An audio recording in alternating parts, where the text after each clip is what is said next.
ya bede ne itwe edo ya fe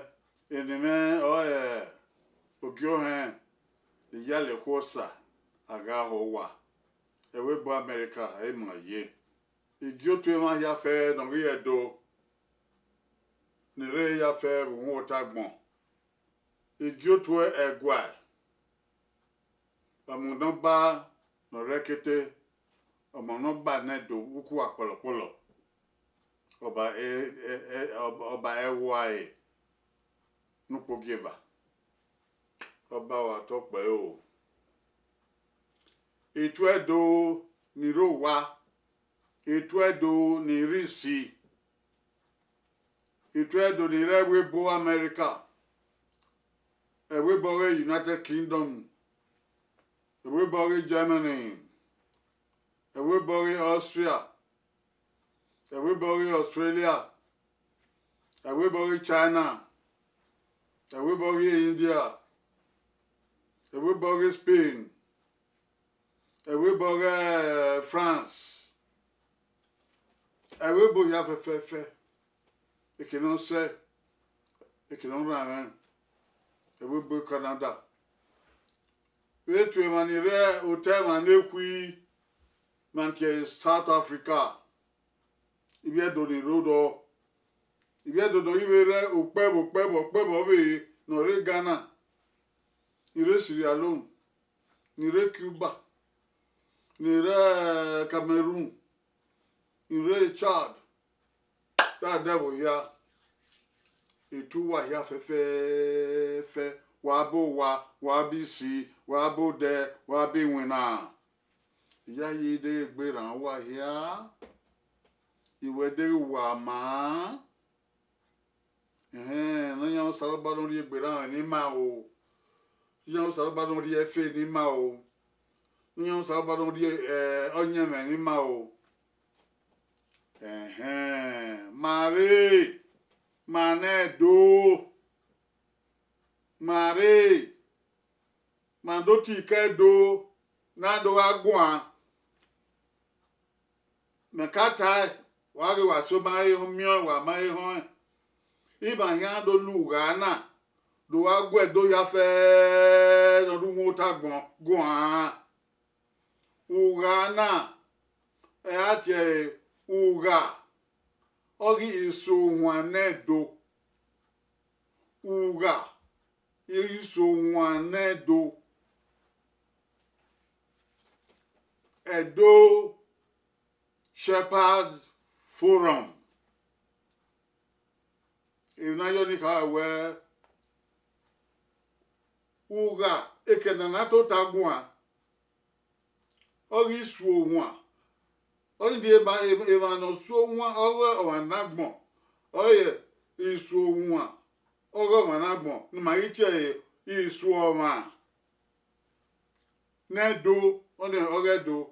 bo be baka ogedo mana wo he ma su nwa wo sado boa obi bi o sado boa supa ewa nwa no ro kemila no ro e vana gbon e masu hundo ni e bana ti uga na uga ori suoma nedo uga ori suoma nedo Dega no pa no ara ka we osuoma nedo. So pa mo pa ori egbe ye enwina na. Ma se nendoro. Be no re wan. U ho be ro na we ti agbonze atoy. U heno. U ho be ro na we ti Vincent Usaga oheno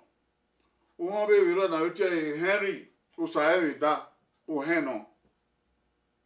ma na ma ene na onya akoko ga wo isuoma nedo bugana iri ya fe ma ya yunu kan opopa okade edo ma ya agun o so pa ma aze di aze boyo wo gise na we do adie bo bae ebi no hiangu aze edo we do rie bo bae o ewe maga izedo ne se ben ma o dan zo o we keke ni ma we ye ebo pranto te ebi mata we do si sensi wo isioni ebi no sioni o ewe ma ni bi do bun no ware we bo nagi kaka bogi hen do we no heke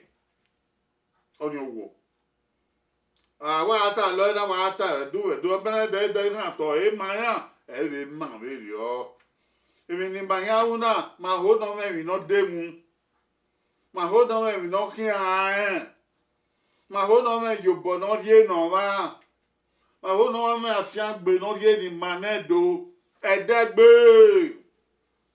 ma mo re do he ogo nyeve oge mata mata nu hu even eyi na we manedo ya ma iku bokugbe ma ri ku eni ba ati o wa ati ni wa agbenso ati gba ma agbenso aga we ti ebieleka ni abedo torian ma ya fe ma review boy yo ogo run pa ebi e bo ho na kin wo ja igbe o no ma no o e bo ni ka ya fe me ebu ya ni aze buga oge unye gbogebo mane do he me okeke magawe mane do ka o mane do salubo ya tu agbon ha ibu be ni mata o ka hun do ni okeke ni mari egbe la dia ikaka bo tu wa ya o wa ti ebe ni na ge kege una imunye gbe na yo ebi edo abegun a wa yi to ta pepepe uti na be ni nlega we ebi edo be wa la re o wa do dan he do maga wa su oni wa o ka wo tunda isu ohun a ogo sa lo bi o sa lo ba imakin maga be agwa su maga be ga nerun erun ma so pia erun o bungbe maga be awi ibude ogo o hen be ne erun sa lo bo aka ai maga be awi bi an roge do ro wa bun ya fe oduga na we ni do ga re oni mo fo me okade iri ona o a be ri ge yo wa ya nota uwe nota uwe gbon yokun uwe gbon di ma we ewe be na be me na bo na ye ni ahe ani ma gwe na to e o ri a pitana itana wa ya ka ogbenso e ma so funi eni be ni ana wa ya ka ma iwe na to e be ni ma be o ense ami wa no wa yan ya fe ba gbon ni mama be e ma we no ta be no be guma be na to e ubona e same po bona ubona na same po bona e o bo ya hu a e ogi ma e gbe e ma re ado tuti edo na do kugbe yawo pa ukino gbera na emi ni pataki opa na do sunu e ake igbon la dian bo we ore iwerin no Redo State hotel do in Nigeria where mo ya fe no ye owi iwerin local kebe mo ya fe no ye owi iwerin nu Pogeva iya ngan ga ro edo ya jan be ya iwe dame ye do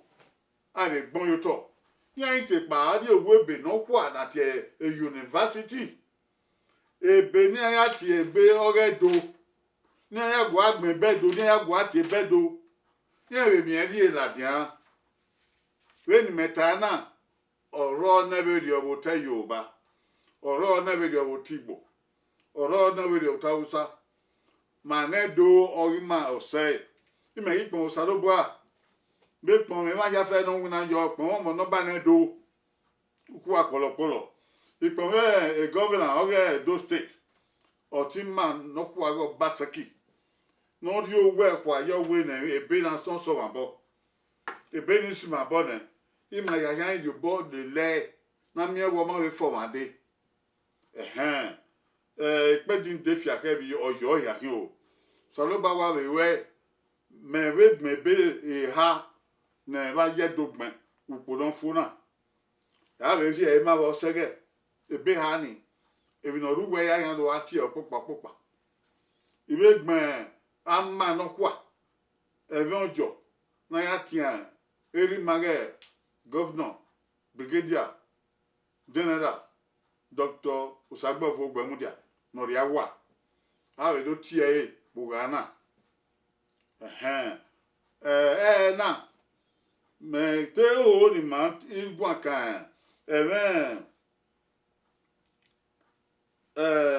uku na twe vedo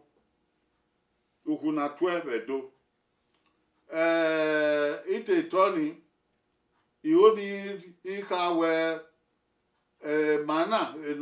no wa do no zedo ma bebe e ma so no edo na gwa zedo ioni le mana imi wa na ti an bagbe unda ma oni adio wa I am in a debie eni ani e wa bu e na isa ona onwa ona isa kon ona koko edo ona afema uobo isekiri eka kebuzon edo bayakio alenuwa ova yakọ anu give sagien do gbegbe no kegbe era dede do se gbera no kwa do se gbiye no kwa do se gbera no bien do se gbien edo bayakin ya be do ti e bugana na be adege sesemese ebi ni o ni ya sun o ebe na ni gben na ti edokpa makin ya be mo be re do be ni ya ka we agbon we bo we those are one awe ti manika ban esa afema ora akoko edo onwa esa kon ezekiri uhobo eka ijo even ya fe no yedo okeke ni adebe na ni atie ni aya gele enwe we ni tana edi ogele don edokpa makin edo okpa makin those are one edo okpa makin di ma bege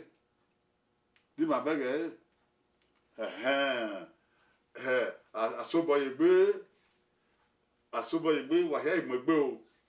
ma ya ugi ogogodo ma be ni ka igi otu uhu na tu ebedo ho ma ya so nda fe we oven manedo oven ke ni makeri oven gbe ni makeri oven ni eni makeri eni uhu ma tu ebedo aya oni eni makeri dandu ni eme uhu no twe oga we ra ma dede ni ma uhu ime iya la oni ge be na aya so ngata he ina do miewe eni no konkon owaruwe uhu na 20 ina we de ri ona okeke ni maka rebe na ya ti ni he ake ya tu uhu na 20 na do miewe ti ma wa ta loku na 20 keka uhu na 20 ona ino kede ome jowa ome ra won dede ina we aka fi na no kuku akefi no kuto ina we edo wagima mu he be do keke o uyo wo salobua afiangbe marami o we ni na to na na ya we di ma mwegbe ni ma ri uga na gben ni yoto uga ori iwe mi ni ma na dege eni na kana we ne ya ye me awa we di ego be yoto we kuna twa obe he ya ni yoto ni mado ate eni ni makoania eni neri makoania eni ni ji makoania eni na hi mama e ba bia lima ede na popan samme ihun opo popan ko mo lawa nana ga su ihun oroyo ya son ki avan o ya van ki ason ya son ki avan ya van ki ason ya son ki avan o ya van ki ason ya son ki avan ya van ki ason ana sabe yo po na turinya mo turinya ye okoro ba mi o afian gbe ba mi o sado gba ogumaro edede ise